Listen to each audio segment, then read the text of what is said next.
Assalamualaikum warahmatullahi wabarakatuh. 92,1 FM Radio Pesona, stasiun informasi terbaikmu. Selamat siang Pesona Inspira, apa kabar Anda hari ini? Semoga dalam keadaan sehat walafiat. Senang sekali siang hari ini saya Iqbal Santosa dapat menemani dalam bincang pendidikan. Tentunya dengan tema yang sangat menarik, di mana hari ini kita akan membahas mengenai peran guru penggerak dalam transformasi pendidikan. Tentunya Iqbal tidak sendiri, hari ini sudah ditemani kedua orang narasumber yang sudah hadir di studio Radio Pesona. Yang pertama narasumber kita ada Bapak Trubus Kurniawan SEMPD selaku guru SMP Negeri 1 Kalikajar. Selamat siang Bapak. Selamat siang Mas Iqbal. Sehat selalu Mas Iqbal. Alhamdulillah saya sehat. Pak Trubus gimana Pak? Kabarnya hari ini? Alhamdulillah baik sekali. Alhamdulillah baik. Untuk narasumber yang kedua kita ada Bapak Ahmad Atal ID SPDI selaku guru SMP Negeri 3 Kalikajar. Selamat siang Bapak. Ya, selamat siang Mas Iqbal. Apa kabarnya Pak hari ini? Alhamdulillah luar biasa, bahagia, semangat. Gemburan cuaca yang tidak menentu masih aman ya Pak? Masya Allah luar biasa, masih aman. Baik. Hari ini kita akan membahas mengenai peran guru penggerak dalam transformasi pendidikan, mungkin terutama yang ada di Kabupaten Wonosobo. Bagi Pesona Inspira yang penasaran dan ingin ikut bertanya mengenai topik kita siang hari ini, dipersilakan untuk bertanya melalui nomor WhatsApp Radio Pesona ada di 0823 2383 9996. Karena pembahasan kita ini akan berlangsung selama kurang lebih 1 jam. Jadi silahkan bagi Pesona Inspira yang ingin bertanya, kita beri kesempatan sebesar-besarnya. Sekali lagi bisa melalui nomor WhatsApp Radio Pesona ada di 0823 2383 9996. Baik nih Bapak-bapak sekalian, ini kan mengenai peran serta guru penggerak dalam transformasi pendidikan. Sebenarnya untuk memberikan wawasan kepada Pesona Inspira yang ada di luar sana, definisi dari guru penggerak sendiri itu apa ini Pak? Saya dulu ya Mas Iqbal. Oke, boleh. Terima kasih. Akhir-akhir ini atau sekitar tahun 2020, pemerintah telah memprogramkan yang namanya pendidikan guru penggerak. Jadi program guru penggerak merupakan program dari pemerintah terutama untuk pendidikan kepemimpinan bagi guru yang bersifat transformasi. Yang dilakukan oleh Kementerian Pendidikan, Kebudayaan, Riset dan Teknologi Indonesia. Jadi itu awal mula adanya guru penggerak. Jadi semua guru-guru diberi kesempatan untuk mendaftar pendidikan di guru penggerak itu sendiri. Oke. Berarti tidak semua guru merupakan guru penggerak seperti itu ya Pak? Tidak semua guru menjadi guru penggerak. Tapi guru yang telah memiliki persyaratan tertentu dan lolos di seleksi tertentu yang menyandang pendidikan sebagai guru penggerak. Oke, ini mulai adanya guru penggerak sejak tahun berapa Pak? Awal mula sekitar tahun 2020. Oh 2020. Tapi di Wonosobo baru sekitar tahun 2023 itu sudah resmi ada di Wonosobo. Oke, baik. Ini mungkin dasarannya kenapa akhirnya tercetus perlu diadakannya namanya guru penggerak ini, alasannya apa Pak sebelumnya? Iya. Baik, izin menjawab juga ya. Jadi awal mulanya karena adanya perubahan kurikulum dalam dunia pendidikan kita Indonesia, yaitu dari kurikulum 2013 kemudian beralih kepada kurikulum Merdeka atau IKM itulah. Tidak adanya itu, maka tuntutan guru itu semakin luas lagi, bagaimana supaya guru itu menjadi pemimpin pembelajaran, menjadi katalis perubahan di dalam sekolahnya masing-masing. Salah satunya adanya program guru penggerak ini yang tadi disampaikan juga oleh Pak Trubus. Jadi yang melatar belakang pertama adalah adanya kurikulum yang terus berkembang, terus maju, dan tujuannya satu, untuk menjadikan pendidikan itu berpusat pada murid, begitu. Seperti itu. Mengenai jumlah guru penggerak saat ini mungkin yang ada di Wonosobo jumlahnya ada berapa, atau mungkin setiap sekolah mesti ada satu, atau mungkin ada yang sekolah bahkan tidak ada guru penggeraknya seperti itu? Ya, di Wonosobo mulai ada guru penggerak mulai angkatan 6 Mas. Angkatan 6, angkatan 7, angkatan 8 dan angkatan 9. Jadi sudah ada 4 angkatan yang sudah punya label di guru penggerak di Kabupaten Wonosobo. Angkatan 6 jumlah 126 orang. Kemudian angkatan 7 ada 47, angkatan 8 ada sekitar 123 dan angkatan 9 sekitar 198. Jadi itu jumlah guru penggerak di Kabupaten Wonosobo saat ini berjumlah total 488 dari tingkatan TK, SD, SMP, SMA dan SMK. Oh, oke, baik. Apakah dengan jumlah guru tersebut, ini kan sudah lebih dari 400, dinilai cukup untuk cangkupan wilayah Kabupaten Wonosobo atau sebenarnya kurang nih untuk ikut serta menggerakkan guru-guru lain sebenarnya ini, Pak? Terkait penyebaran guru penggerak di Wonosobo, kalau dilihat dari angkatan 6 sampai angkatan 9 secara data kuantitatif itu dibilang cukup ya cukup. Karena rata-rata setiap kecamatan sudah ada dan setiap sekolah itu sudah hampir merata. Namun dari tuntutannya di mana nanti guru penggerak adalah sebagai pemimpin pelajaran, yaitu follow up-nya atau output-nya nanti juga diharapkan menjadi kepala sekolah, menjadi pengawas sekolah. Maka terkait posisi seperti itu sementara cukup, tapi terkait dengan progres dan kemajuan pendidikan di Wonosobo tetap semakin banyak guru penggerak maka akan semakin baik dan semakin baik lagi. Sekarang ada terakhir angkatan 10 itu juga lebih banyak lagi jumlahnya, dan itu insya Allah nanti semakin kuat guru penggerak di Wonosobo utamanya dalam mengimplementasikan kurikulum merdeka begitu. Berarti ini memang tantangan dari kurikulum merdeka membutuhkan adanya tuntutan untuk mengadakan ada guru penggerak seperti itu untuk mengakomodir adanya guru-guru lain dan juga peralihan antar kurikulum sehingga siswa-siswinya juga tidak kaget seperti itu ya Pak, atas adanya pergantian kurikulum seperti itu. Nah, ini mengenai masa kerjanya guru penggerak. Apakah memang sekalinya dilantik menjadi guru penggerak, selama dia menjadi guru, maka statusnya dia akan terus sebagai guru penggerak atau ada masanya tersendiri itu, Pak? Ya, pendidikan guru penggerak kurang lebih sekitar 6 bulan. Oh, 6 bulan. Lebih dari 6 bulan. Jadi angkatan saya aja 9 bulan, walaupun efektif belajarnya sekitar 6 bulan. Setelah memperoleh sertifikat guru penggerak, jadi kita tidak berhenti begitu saja. Apa yang sudah kita peroleh, ilmu-ilmu apa yang sudah kita pelajari nanti kita kembangkan terus-menerus dan tidak ada hentinya.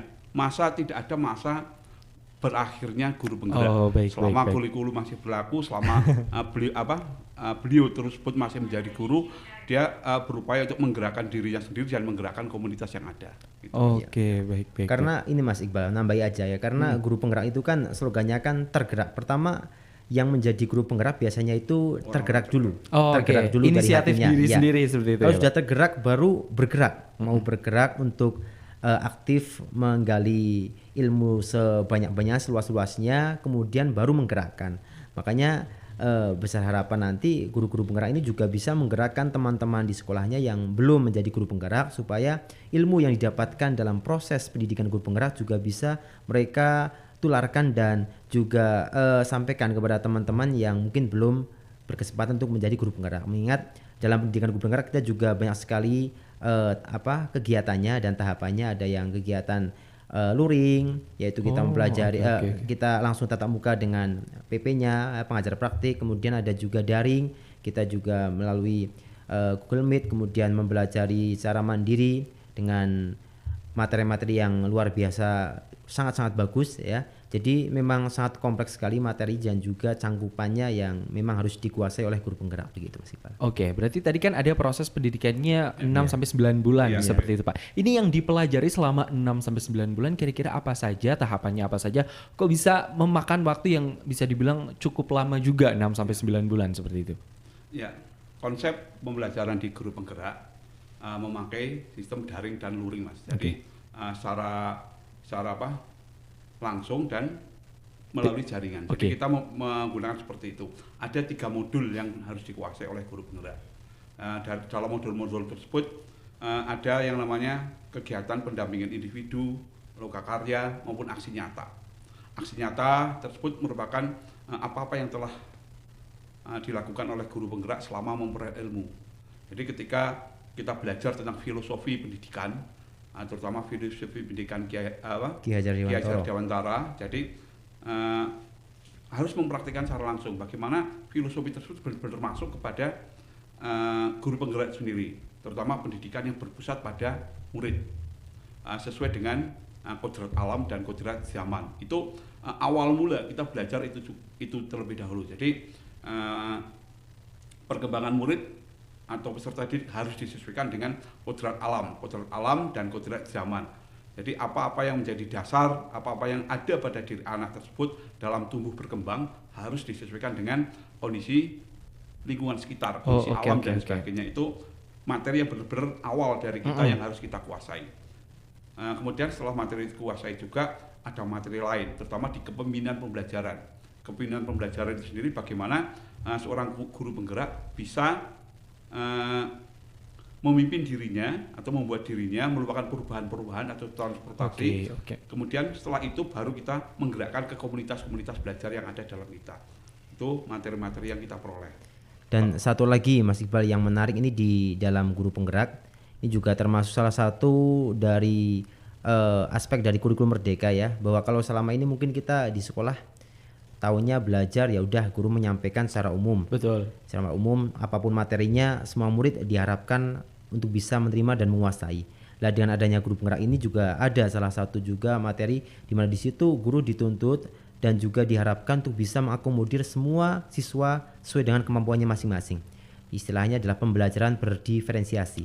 Jadi kita menyampaikan materi ke murid itu bergantung kemampuannya. Ada yang low, medium, dan high itu dalam penanganan di kelasnya itu dibedakan begitu, tidak disamaratakan. Jadi mungkin yang low kita kasih materi yang paling mudah, paling sederhana, yang medium lebih naik lagi, yang high itu sudah di atasnya lagi yang mungkin lebih tinggi tingkatannya. Jadi kita dalam menangani murid di kelas itu tidak lagi menyamaratakan, tapi sekarang sesuai dengan kemampuan awal murid. Makanya adanya di dalam kurikulum Merdeka ini di awal pembelajaran itu ada namanya tes diagnostik untuk mengetahui sejauh mana kemampuan anak. Apakah memang ini masuk dalam kategori low, medium atau high, atau mungkin juga dari segi non kognitif, mungkin dari keminatan. Oh ini anak yang minat belajarnya melalui membaca, ada yang harus audiovisual, ada yang praktik dan sebagainya. Oke. Dalam memahami tadi kan ada juga pembelajaran berdiferensiasi seperti itu. Berarti kan adanya perbedaan yang dialami siswa-siswa sesuai dengan minat, bakat, keinginan, serta mungkin daya cakup serta daya tangkap dalam pembelajaran. Apakah menjadi PR tersendiri nih bagi seorang guru penggerak untuk bisa mengidentifikasi masing-masing dari kebutuhan siswa-siswa tersebut, Pak? Disadari semua siswa adalah unik. Betul. Semua siswa adalah unik dan dia sudah membawa bakat tersendiri yang ada dalam dirinya. Betul. Tugas sebagai seorang guru adalah membimbing siswa tersebut atau murid tersebut menuju kebahagiaan yang akan dia tempuh. Jadi seperti itu filosofi yang awal. Jadi bagaimana kita ibaratkan seorang guru adalah seorang petani. Jadi ketika menanam padi, dia mesti akan berupaya untuk menyirami padi tersebut, memberi pupuk tersebut, kemudian merawat padi tersebut agar dia memperoleh hasil yang maksimal untuk siap panen dan siap untuk bermanfaat. Demikian juga kita lakukan pada siswa. Siswa juga seperti itu. Kita coba bagaimana kita membimbing siswa bisa melihat potensi yang ada dalam diri siswa, kemudian kita arahkan atau kita sesuaikan dengan keinginan mereka sendiri sehingga mereka benar-benar bisa menempuh jalan kebahagiaan mereka sesuai dengan minat, bakat, dan potensi yang ada dalam diri kita masing-masing. Saya kira semua siswa itu tidak bisa diseragamkan, baik secara pemikiran, tingkah dan sebagainya seperti itu. Dan satu lagi Mas Iqbal, ini menambahi saja bahwa selain daripada tes mengidentifikasi kemampuan awal siswa, ini memang betul-betul di dalam program guru penggerak itu betul-betul kita itu guru sebagai fasilitator. Kita itu menuntun anak supaya anak itu yang aktif, semuanya itu berpusat pada anak gitu. Bahkan kalau mungkin zaman dulu, zaman saya sekolah, mungkin Mas Iqbal juga sama, itu kalau terkait dengan aturan di kelas misalkan itu ya udah saklek, aturan dari kelas, gurunya, wali kelasnya menyampaikan ini ya udah kita ikuti bersama. Kita tidak memiliki hak untuk menyuarakan, untuk berpendapat, bahkan memberikan masukan. Tapi sekarang sudah tidak. Semuanya aturan kelas, yang namanya kesepakatan kelas, budaya positif itu semuanya munculnya dari anak untuk anak gitu. Jadi kita hanya sekedar mengarahkan anak yang membuat kesepakatan mau apa saja yang kira-kira kita terapkan di sekolah ini, di kelas ini lah. Itu semuanya dari anak untuk anak, semuanya seperti itu. Oke, baik Pak Ahmad. Ini kemudian karena adanya berbagai macam minat, bakat, serta sekolah pun dan juga para guru berusaha untuk mengakomodir semua bakat minat tersebut. Apakah di sini juga guru penggerak dituntut untuk serba bisa karena anak-anaknya pun bervariasi dan juga beragam? Ya, yang jelas guru harus serba bisa untuk memahami. Harus bisa serba bisa untuk memahami karakter, potensi dan minat peserta didik. Setelah bisa memahami dan lain sebagainya, tinggal kita bisa memberikan sumber-sumber belajar yang lain. Sumber belajar dalam kurikulum Merdeka tidak hanya diperoleh dari guru saja. Tidak hanya diperoleh dari guru saja. Dia bisa belajar di lingkungan, dia bisa belajar di mana, lewat buku, lewat internet dan sebagainya. Guru hanya sebatas sebagai fasilitator. Dia bisa melihat segala potensi, kita fasilitasi seperti itu. Sumber belajar bisa kita carikan dari yang lain. Ketika guru tersebut tidak bisa menguasai hal seperti itu, karena guru juga bukan sebuah malaikat, seorang malaikat yang serba bisa tapi dia ada keterbatasan. Tapi yang namanya guru mesti punya cara, mesti punya cara karena dia seorang fasilitator, mesti punya cara. Bagaimana dia akan mengoptimalkan segala potensi yang ada dalam peserta didik itu sendiri, gitu Mas. Oke. Kemudian hal apa nih bagi seorang guru penggerak yang harus dipahami pertama kali saat peralihan antara kurikulum yang sebelumnya menuju kurikulum Merdeka? Pastikan ada perbedaan yang cukup signifikan antara kedua kurikulum tersebut. Hal yang pertama harus dilakukan seorang guru penggerak, hal yang harus dipahami ini sebenarnya apa ini, Pak?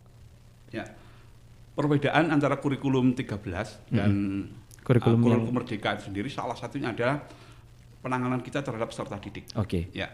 Peserta didik secara di kurikulum Merdeka ini benar-benar kita optimalkan. Kita gali segala potensi yang ada, kita merdekakan mereka dalam cara belajar dan kita merdekakan dalam cara mereka berpikir dan bertindak. Di kurikulum 13 itu sudah bagus secara tatanan, tapi dalam mengoptimalkan fungsi dan peran murid dan fungsi dan peran guru ada perbedaan. Contohnya di kurikulum Merdeka ini, kita kan dibagi menjadi beberapa fase. Ada fase A, B, C, D, E, dan F. Jadi fase tersebut yang harus ditempuh oleh yang ditempuh oleh para siswa. Ketika contohnya SMP, ketika SMP kan ada fase D, kelas 7, 8, dan 9. Itu tidak ada istilahnya anak-anak harus meluntaskan KKM semuanya. Jadi mereka harus mencapai capaian pembelajaran yang harus diperoleh. Ketika tidak bisa diperoleh di tingkatan umumnya kelas 7, bisa juga dia ketika kelas 8 mulai menuntaskan capaian pembelajaran yang belum tercapai seperti itu. Itu fasenya. Jadi di capaian pembelajaran tersebut ditempuh selama umpamanya 3 tahun di fase D. Jadi mata pelajaran IPS itu satu capaian pembelajaran harus ditempuh selama 3 tahun tersebut. Jadi ketika tidak berhasil di kelas 7, umpamanya dia juga bisa memperdalam materi di kelas 8. Kelas 8 ada beberapa tujuan pembelajaran yang belum selesai, bisa juga diselesaikan di kelas 9. Seperti itu, ya salah satu menjadi ciri dari kurikulum Merdeka yang tidak ada di kurikulum sebelumnya. Gitu. Yang jelas Mas Iqbal, banyak sekali hal baru yang sangat berbeda dari kurikulum sebelumnya. Makanya ini juga menjadi tantangan bagi guru-guru yang waktu peralihan atau transisi antara kurikulum lama dengan baru itu adalah yang pertama memahami seperti apa karakteristik dari kurikulum Merdeka ini.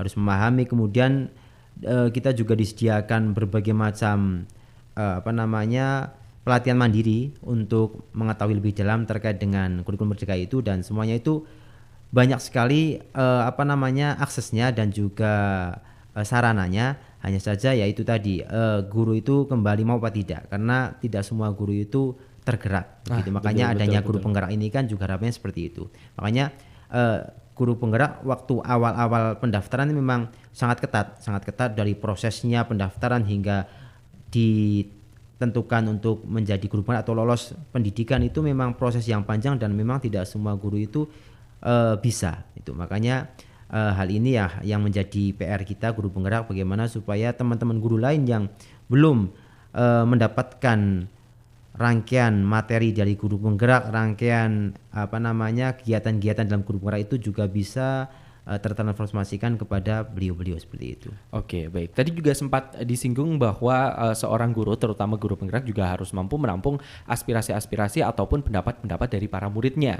Yang mana di kurikulum Merdeka saat ini mungkin saat hal itu diaplikasikan, tentunya aspirasi dari para siswa meningkat daripada sebelum-sebelumnya yang menggunakan kurikulum 13. Nah, ini bagaimana nih tips dan trik ataupun cara-cara dari para guru penggerak untuk menampung semua aspirasi yang diberikan oleh para siswa, di mana tentunya kemampuan guru juga terbatas, tenaga dari para guru juga terbatas, tapi aspirasinya sekarang jauh lebih tinggi daripada sebelumnya. Ini cara yang dihadapi seperti apa ini, Pak? Ya, luar biasa sekali. Ini pertanyaan yang bagus dan ini banyak sekali terjadi di lapangan. Jadi siswa sekarang itu jauh lebih kritis dari dulu-dulu. Saya sudah puluhan tahun mengajar, jadi kekritisan siswa, kemudian perkembangan dari generasi-generasi yang seperti itu ya, Pak. Mereka kuasai dan sebagainya membuat mereka secara kognitif, secara pengetahuan, kompetensi dan sebagainya mereka cukup meningkat. Guru juga tidak boleh istilahnya kalah dengan mereka. Betul. Salah satu tips yang harus dilakukan oleh Pak Guru adalah belajar. Guru sekarang tidak boleh untuk tidak belajar. Bahkan ada sebuah kata-kata, guru yang berhak mengajar adalah guru yang siap untuk belajar. Jadi itu salah satu tips dan trik dari para guru-guru untuk selalu menyemangati dirinya terlebih dahulu agar bisa sebelum masuk ke kelas. Dia harus benar-benar siap untuk belajar dan harus siap untuk mengajar. Tanpa itu saya yakin akan ketinggalan oleh peserta didik itu sendiri. Sekarang mau cari ilmu apapun ada di internet seperti AI. Pakai AI aja udah ada jawabannya semuanya. Tapi ketika seorang guru itu harus membangun karakter dalam peserta didik. Dia bisa pandai AI melalui AI dan sebagainya, tapi karakter tidak bisa dipelajari lewat AI. Betul. Tapi tetap bagaimana contoh dan perilaku guru itulah yang benar-benar akan membentuk karakter dari peserta didik. Guru harus belajar dulu agar bisa menjawab permasalahan-permasalahan yang ada dalam peserta. Tanpa guru mau belajar berkolaborasi dengan guru-guru yang lain, dia akan ketinggalan. Ya, dan juga yang jelas kita juga harus lebih kreatif lagi Mas Iqbal di kelas itu, karena sekarang anak-anak itu luar biasa sekali, utamanya dengan gadget, dengan IT, dengan teknologi itu semakin berkembang, maka semakin pesat juga pengetahuan anak ya, karena sekali lagi ilmu bisa didapatkan dimanapun. Makanya kita di kelas kalau masih mengandalkan model-model klasik, hanya sekedar mengandalkan suara, menjelaskan secara otodidak, itu sekarang sudah tidak diminati banget begitu. Untuk anak itu cenderung bosan. Makanya kita juga sebagai guru harus kreatif, inovatif, sebisa mungkin memanfaatkan media pembelajaran agar anak itu betul-betul kita masuk ke dalam dunianya begitu. Itu seperti itu. Salah satunya mungkin dengan pembelajaran dengan game atau pembelajaran kita memanfaatkan media-media dan lain sebagainya. Begitu Mas Iqbal. Oke, baik. Luar biasa pembahasan kita mengenai peran guru penggerak dalam transformasi pendidikan. Tentunya masih banyak yang ingin kita bahas bersama dengan kedua narasumber yang sudah hadir di studio Radio Pesona. Tapi kita akan jeda terlebih dahulu. Bagi Pesona Inspira yang ingin bertanya, kembali Iqbal ingatkan untuk dapat bertanya melalui line WhatsApp Radio Pesona ada di 0823 2383 9996. Dan kita akan kembali sesaat lagi. Dialog hari ini. Baik, Pesona Inspira masih di 92,1 FM Radio Pesona, stasiun informasi terbaikmu. Tentunya masih bersama saya Iqbal Santosa dalam Bincang Pendidikan dengan tema peran guru penggerak dalam transformasi pendidikan. Tentunya Iqbal masih bersama dengan kedua narasumber kita. Ada Bapak Ahmad Atal ID SPDI selaku guru dari SMP Negeri 3 Kalikajar, dan Bapak Trubus Kurniawan SEMPD selaku guru SMP Negeri 1 Kalikajar. Dari tadi kita sudah membahas banyak hal mengenai guru penggerak. Nah, ini yang masih belum ditanyakan nih, kenapa bapak-bapak sekalian ini tertarik menjadi guru penggerak, padahal kan masih ada banyak guru yang lain nih Pak. Kenapa akhirnya memilih saya terpanggil menjadi guru penggerak? Silakan. Ya, saya dulu Mas. Kenapa saya terpanggil jadi guru penggerak? Salah satunya adalah keinginan saya untuk merubah Mas. Merubah diri saya sendiri dulu, ketika pola pembelajaran saya, pola diri saya, dan pendekatan kepada peserta didik saya itu pengen saya ubah melalui salah satu kegiatan atau program yang dilakukan oleh pemerintah melalui program guru penggerak itu sendiri. Karena di Wonosobo baru ada angkatan 6, sementara di kota lain sudah mulai angkatan ke-1. Saya cari informasi terus, apa itu guru penggerak. Dan salah satu yang menjadi keinginan yang paling kuat dari saya adalah materi-materi yang ada di pendidikan guru penggerak benar-benar saya rasa bisa menjadikan diri saya guru yang terus akan berkembang, terus mampu menguasai materi, teknologi, dan terutama adalah guru-guru yang lebih peka dan peduli terhadap peserta didik. Ya, baik, kalau saya Mas Iqbal terkait dengan guru penggerak itu awalnya saya juga belum tahu ini, karena program baru di Wonosobo juga baru ada angkatan 6. Waktu angkat 6 saya juga nggak daftar waktu itu karena masih acuh lah, apa sih itu ya gitu kan, guru penggerak gitu kan. Dengar-dengar malah mohon maaf di luar lebih banyak negatifnya gitu. Wah, yang katanya banyak tugas, terus banyak dan sebagainya gitulah. Intinya waktu angkatan 6 saya belum minat sama sekali sehingga saya acuh-acuh aja. Tapi ketika ada pembukaan di angkatan 7, karena di Wonosobo baru ada itu di angkatan 6 kemudian 7 kemudian saya mulai melihat karena ada teman saya yang satu sekolahan juga ikut angkatan 6, kok kayaknya asik gitu kan, banyak kegiatan, kemudian juga sering berkolaborasi dengan guru-guru lain, kemudian aktif juga di kelas itu pembelajarannya kok semakin asik dan menyenangkan begitu, sehingga saya pun mencoba tanya-tanya kepada yang bersangkutan dan ternyata betul sekali di dalam program guru penggerak ternyata banyak sekali ilmu yang luar biasa, dan apabila kita bisa terapkan di sekolahan, di dalam kelas kita, pasti akan sangat berdampak pada murid kita, dan itulah yang menjadi motivasi awal saya. Setelah masuk ternyata betul sekali memang banyak sekali hal-hal baru yang sebelumnya belum pernah saya dapatkan dan ternyata ada di guru penggerak begitu. Oke. Kemudian mengenai pemanfaatan guru penggerak, ini ada nggak sih cara atau bagaimana mengoptimalkan peran guru penggerak dalam menggerakkan komunitas-komunitas yang ada ini, Pak? Ya, terima kasih sekali. Guru penggerak salah satu tujuannya adalah menggerakkan komunitas. Betul. Praktisi atau komunitas belajar yang ada. Kebetulan setelah dilantik jadi guru penggerak, saya berpikir bagaimana agar transformasi pendidikan di Wonosobo itu sendiri bisa berlangsung dengan baik. Saya kemudian mencoba mendirikan komunitas belajar yang ada di sekolah sendiri. Teman-teman kita coba rekrut untuk menjadi mendaftar di guru penggerak. Setelah mereka lolos di guru penggerak, anggota guru penggerak semakin bertambah. Dan otomatis kemudian kita membentuk komunitas guru penggerak berbagi di Kabupaten Wonosobo. Jadi kita benar-benar membentuk komunitas guru penggerak berbagi. Kegiatan apa itu? Salah satunya adalah dia memberikan istilahnya edukasi, memberikan sosialisasi kepada guru-guru yang lain agar berupaya untuk terus mengembangkan dirinya sendiri. Kemudian terus berupaya untuk belajar dan terus berupaya untuk saling menggerakkan iklim pembelajaran yang kondusif di Kabupaten Wonosobo sendiri. Gitu. Ya. Dan Nabi juga Mas Iqbal. Jadi kadang kita setelah selesai dikukuhkan menjadi guru penggerak, kalau tidak ada kegiatan itu kadang kita lama kelamaan terlupakan atau hilang begitu ilmunya. Betul. Makanya untuk tetap bisa semakin mengasah, terus semakin bisa menyebarluaskan dan ilmu yang kita dapatkan itu tetap bisa hangat di dalam diri kita, dalam pikiran kita, maka kita juga harus membentuk komunitas-komunitas yang memang arahnya sama, yaitu guru penggerak. Nah, di situ juga banyak sekali teman-teman kita dari guru penggerak yang memang memiliki banyak kompetensi ya, ahli di bidang masing-masing, ada yang ahli nulis, ada yang memang sudah berprestasi bahkan sampai tingkat nasional juga lah. Itu juga kita manfaatkan, kita berdayakan supaya mereka bisa menularkan juga ilmu-ilmunya dalam kegiatan kita komunitas guru penggerak, sehingga kita juga ada banyak kegiatan kayak webinar-webinar berbagai praktik baik, dan itu narasumbernya juga dari teman-teman kita sendiri yang memang dipandang itu berkompeten dan memiliki kualitas sebagaimana materi yang kita angkat di dalam webinar atau berbagi praktik baik tersebut begitu. Oke. Terus berkaitan dengan program dari komunitas guru penggerak, ini ada apa aja nih Pak sampai sejauh ini? Ya, ini Mas, jaket saya ada tulisan komunitas guru penggerak berbagi. Komunitas guru penggerak Wonosobo berbagi. Oke. Ini kita banyak sekali kegiatan, salah satunya kegiatan daring maupun luring. Salah satu kegiatan daring yang kita lakukan setiap Rabu malam Kamis setiap 2 minggu sekali kita mengadakan webinar guru penggerak berbagi. Di situ teman-teman dari guru penggerak berbagi praktek baik yang dia peroleh. Dia pernah melakukan praktek baik apa, kemudian dia bagikan kepada teman-teman yang lain, bukan hanya guru penggerak, tapi semua guru-guru yang ada di Kabupaten Wonosobo melalui Meet.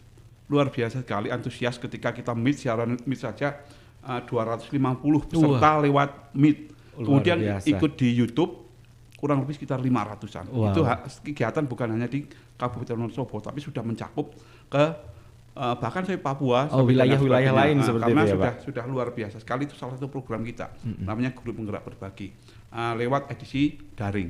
Ada juga edisi luring. Edisi luring kita menggunakan, kemarin kita sudah bekerja sama dengan Dinas Pendidikan Kabupaten Wonosobo untuk melaksanakan Guru Penggerak Berbagi edisi P3K. Jadi kita istilahnya berbagi kepada teman-teman P3K bagaimana implementasi kurikulum Merdeka ini dengan baik. Jadi ketika mereka diangkat jadi P3K, kita melakukan pendampingan beberapa bulan, sekitar 2 bulan tentang ilmu-ilmu yang kita peroleh agar bisa termanfaatkan oleh teman-teman P3K itu sendiri. Ya. Itu aja. Dan nambahin lagi Mas Iqbal. Jadi terkait tadi yang sampaikan Pak Trubus untuk program guru penggerak berbagi. Kenapa ada berbagi? Karena memang di sini kita semuanya memiliki misi itu berbagi kepada siapapun, utamanya terkait dengan ilmu di dalam guru penggerak. Dan memang pesertanya luar biasa, jadi tidak hanya di Wonosobo tapi di luar Wonosobo juga banyak. Dan itu yang daring. Yang luring tadi sedikit menambah saja bahwa kita mengadakan guru penggerak berbagi Wonosobo kepada P3K itu kita mengadopsi dari program guru penggerak yang kita laksanakan selama 6 bulan, tapi kita coba ringkas ya, maksudnya miniaturnya dari guru penggerak kita coba terapkan di dalam GP berbagi P3K tersebut dalam waktu 3 bulan. 3 bulan juga. Jadi kita juga ada pendampingan individu, kita datangi ke sekolah masing-masing. Jadi guru penggerak di sini posisinya sebagai fasilitator supaya teman-teman P3K ini yang memang mungkin masih muda-muda, banyak muda-muda ini betul-betul bisa memahami terkait dengan implementasi kurikulum Merdeka begitu. Oke, baik. Nah, kemudian berkaitan dengan mungkin guru-guru di luaran sana yang ingin menjadi guru penggerak saat dibuka angkatan yang baru. Ini langkah-langkahnya seperti apa dan ada tips and triknya nggak supaya bisa diterima menjadi guru penggerak? Ya, ketika mendaftar di guru penggerak, mendaftarnya secara online Mas. Jadi siapa saja guru yang sudah memenuhi syarat untuk mendaftar itu dibuka secara online. Kita mengadakan tes tertulis terlebih dahulu. Setelah tes tertulis dirasa lolos, kemudian ada tes juga wawancara dan tes simulasi mengajar. Oh, ada simulasi mengajarnya juga. Tes secara online ada juga. Jadi kita tahapan kita seperti itu. Setelah ketiga tes tersebut dilakukan, baru mereka ikut pendidikan guru penggerak selama 6 bulan, kurang lebih 6 bulan. Dan jangan ragu karena kita dari komunitas guru penggerak juga selalu mengadakan coaching klinik. Coaching klinik. Jadi siapapun yang sudah mendaftar di guru penggerak di Kabupaten Wonosobo, kemudian kita dampingi lewat kegiatan coaching klinik. Jadi sehingga alhamdulillah setiap tahun guru penggerak di Kabupaten Wonosobo selalu meningkat. Bahkan tahun ini angkatan 10 dan 11 gabung sekitar 350 orang Mas. Udah lolos dan sedang pendidikan. Jadi melakukan seperti itu. Seperti yang saya lakukan saat ini juga seperti itu. Jadi jadi pendidikan kepada mereka juga seperti itu. Mereka mendengar juga apa yang kita bahas dan bicarakan seperti ini. Dan semua tahapan tadi menambahkan saja Mas Iqbal, semua tahapan itu memang semuanya seleksi awal sampai akhir itu untuk program guru penggerak dilaksanakan secara daring. Jadi pendaftaran awal tertulis itu mengisi esai. Jadi sudah ada pertanyaan dari form yang sudah disediakan di sana, kita tinggal mengisi pertanyaannya, kemudian nunggu. Ini juga prosesnya lama, nunggu sekian minggu, sekian bulan, kemudian diluncurkan pengumuman untuk lolos ke tahap berikutnya. Baru ada wawancara juga kita daring, praktek mengajar kita juga daring. Dalam waktu 10 menit kita harus bisa mengajar dengan dulu RPP, sekarang modul ajar yang telah kita siapkan begitu. Baru setelah itu nanti sekian lama berselang baru ada penetapan yang lolos menjadi guru penggerak untuk ikut program pendidikan guru penggerak begitu. Oke, baik, luar biasa. Dan kali ini Bapak-bapak sekalian sudah ada beberapa pertanyaan yang masuk melalui WhatsApp Radio Pesona, ada di 0823 2383 9996. Pertanyaan yang pertama, selamat siang Mas Iqbal, saya Dewi dari Kalikajar. Ini ingin bertanya, ada nggak sih suka duka menjadi guru penggerak? Serta ingin bertanya satu lagi, ada nggak guru yang tidak mau diajak berinovasi melalui guru penggerak? Seperti itu Pak. Ya. Tidak ada suka duka jadi guru penggerak Mas. Yang adanya suka terus Mas. Suka terus berarti. Jadi suka terus karena di situ kita memang belajar dan belajar. Itu salah satu motivasi. Kelihatannya sangat berat sekali awal mulanya, tapi ketika dijalani tanpa terasa. Bahkan di akhir sesi biasanya kita mengadakan panen hasil belajar. Ada panen hasil belajar. Di hasil panen belajar sendiri sepertinya teman-teman tidak menyangka bisa melakukan perjalanan sampai sejauh itu. Bahkan ketika proses panen hasil belajar, kok udah selesai. Kita padahal masih ingin belajar. Kok udah selesai, kita harus seperti itu. Karena ekspektasi yang luar biasa sekali dari teman-teman ketika mengikuti program guru penggerak itu sendiri. Dan pertanyaan kedua, banyak nggak ketika teman-teman yang sulit diajak menjadi guru penggerak? di masing-masing sekolahan punya tantangan sendiri dan rata-rata ada yang mendukung dan yang tidak, ada yang suka langsung kita ajak, ada yang tidak. Itu dimanapun mesti akan melakukan hal seperti itu. Yang paling penting guru penggerak dituntut untuk selalu berpikir positif. Jadi apapun yang terjadi kita diajari yang namanya memanfaatkan aset-aset yang ada, potensi-potensi yang ada. Kita tidak pernah mengukur kekurangan-kekurangan kita, tapi potensi apapun dalam diri kita optimalkan. Hal tersebut bukan menjadi sebuah tantangan buat kita. Kita berupaya setiap tantangan itu adalah sebuah peluang yang harus kita lakukan dan manfaatkan sendiri. Jadi aset yang berpikir kita adalah berpikir positif. Itu Mas. Oke, baik. Ya. Kemudian yang berkaitan dengan ada tidak guru penggerak yang mau diajak berinovasi apabila yang mungkin sedikit menolak untuk perubahan, ini langkah-langkah yang diambil seperti apa Pak? Ya baik, terkait dengan guru-guru semacam itu jelas di masing-masing sekolahan memiliki perbedaan ya. Ada yang memang gurunya misalkan mohon maaf yang daerah kota mungkin gurunya siap untuk diajak maju bersama. Betul. Ya. Tapi kalau guru-guru pinggiran mohon maaf seperti kami itu ya memang ada salah satu tantangannya terkait dengan hal tersebut untuk berkolaborasi dengan guru-guru lain yang memang khususnya ini mohon maaf yang senior. Nah ini senior itu kan kita juga kadang canggung juga ya, bingung gitu. Makanya cara-caranya ya paling kita hanya pendekatan pelan-pelan gitu kan, ngobrol-ngobrol terus terkait dengan kadang di sekolah kita itu ada setiap tahunnya, setiap satu semesternya itu ada supervisi dari kepala sekolah untuk dicek cara mengajarnya di kelas lah. Disitulah biasanya kita berperan. Kita di situ biasanya guru yang senior yang tadinya canggung menganggap acuh oposisi guru penggerak ngajar kok ribet banget semalang kayak gitu dan sebagainya. Itu kadang disitulah mulai tergerak untuk tanya, ini gimana sih supaya ngajar biar sesuai dengan ini, sesuai dengan berdiferensiasi, sesuai muncul KSE-nya juga dan sebagainya lah. Itu dari situ. Jadi kita memang pelan-pelan. Kalau awal memang tantangannya luar biasa Mas Iqbal. Kita kadang dianggap serba bisa dan apa-apa guru penggerak gitu. Ada apa itulah guru penggerak dan sebagainya. Itu memang luar biasa sekali dan itu juga bagi kita yang yang mungkin secara mental tidak begitu kuat kadang menjadi beban juga begitu kan ya, apalagi yang baperan gitu. Makanya tergantung kita bagaimana menyikapinya begitu. Alhamdulillah sekarang dengan bergulirnya guru penggerak sampai angkatan 10, guru-guru yang lain sudah mulai paham, mulai tahu. Kalau dulu awal-awal memang luar biasa sekali. Guru penggerak itu dipandang Superman. Kemudian berkaitan dengan mungkin guru-guru yang mohon maafnya ada di pinggiran. Tentunya ada beberapa sekolah ataupun secara individu pribadi memiliki keterbatasan sarana prasarana. Ini apa yang bisa dilakukan oleh guru penggerak?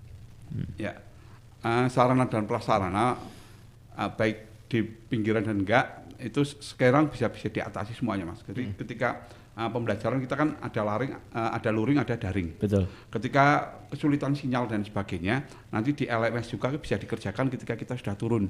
Ataupun bisa mencari daerah yang cukup sinyal dan sebagainya. Jadi ketika seperti Meet seperti ini, kesulitan, mereka mesti akan mencari solusi. Jadi inilah guru penggerak. Jadi mereka tidak pernah mengeluh yang namanya wah sulitan sinyal, dia tidak mau belajar. Tidak, mereka akan memecahkan permasalahan itu. Ketika dia kesulitan sinyal, mereka akan bagaimana cara mencari sinyal.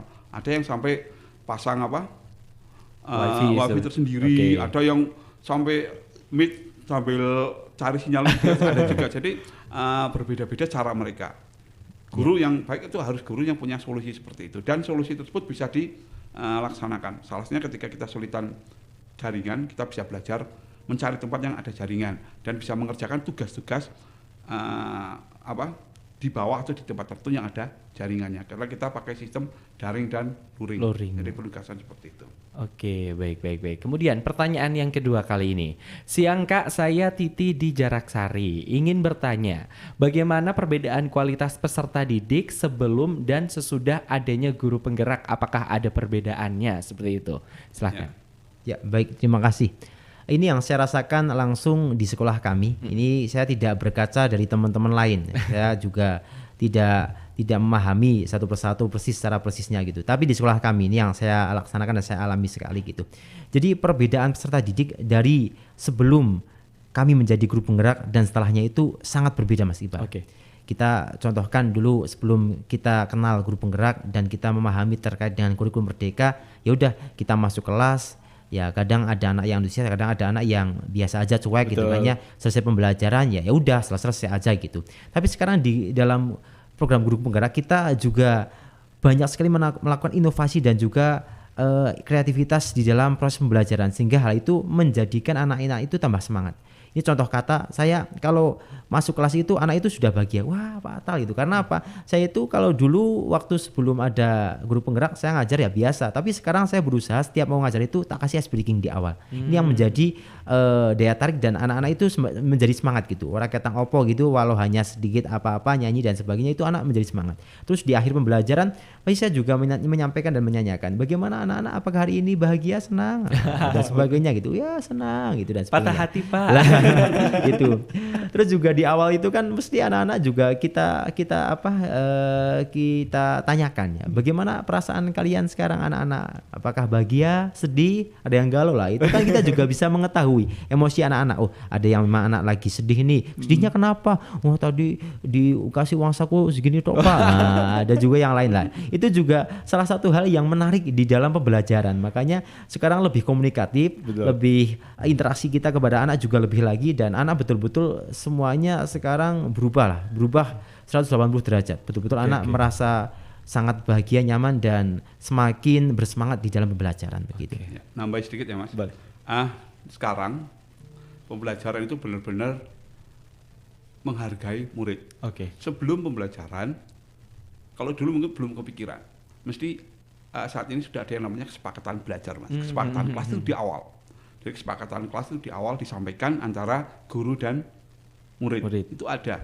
Kita belajar dengan ini, langkah-langkahnya seperti ini, kemudian apa yang diperbolehkan dan apa yang tidak diperbolehkan, itu disepakati semuanya di awal. 5 menit awal kita membuat sebuah kesepakatan belajar.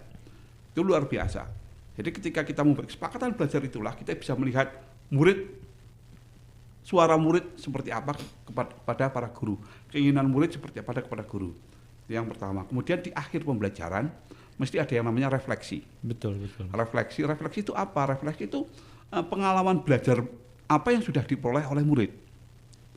Dari apa yang disampaikan oleh guru, apa yang bisa dia tangkap, apa yang tidak dia tangkap, apa yang menjadi pengalaman baru yang dia peroleh dari hasil belajar, dan apa yang akan dia lakukan dari pengalaman hasil belajar yang dia peroleh tadi. Ini tidak ada di kurikulum sebelumnya, ataupun tidak ada di kegiatan-kegiatan selain dari pendidikan guru penggerak itu sendiri. Ini hal yang luar biasa yang menjadikan perubahan-perubahan di dalam kelas berbeda dengan dulu.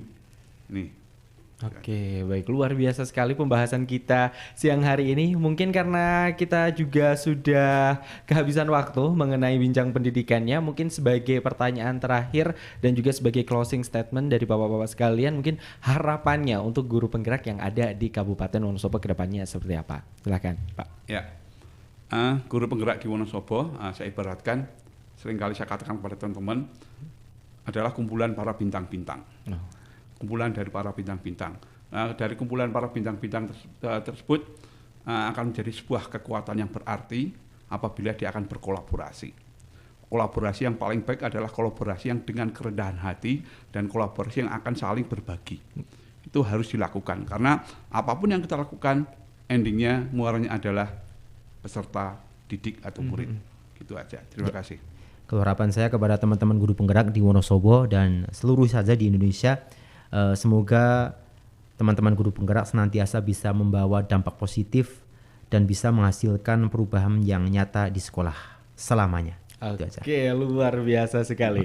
Terima kasih kepada dua narasumber yang sudah hadir di studio Radio Pesona. Ada Bapak Tubus Kurniawan SEMPD selaku guru SMP Negeri 1 Kalikajar, dan juga Bapak Ahmad Atal ID SPDI dari guru SMP Negeri 3 Kalikajar. Di mana bincang pendidikan hari ini dengan tema peran guru penggerak dalam transformasi pendidikan.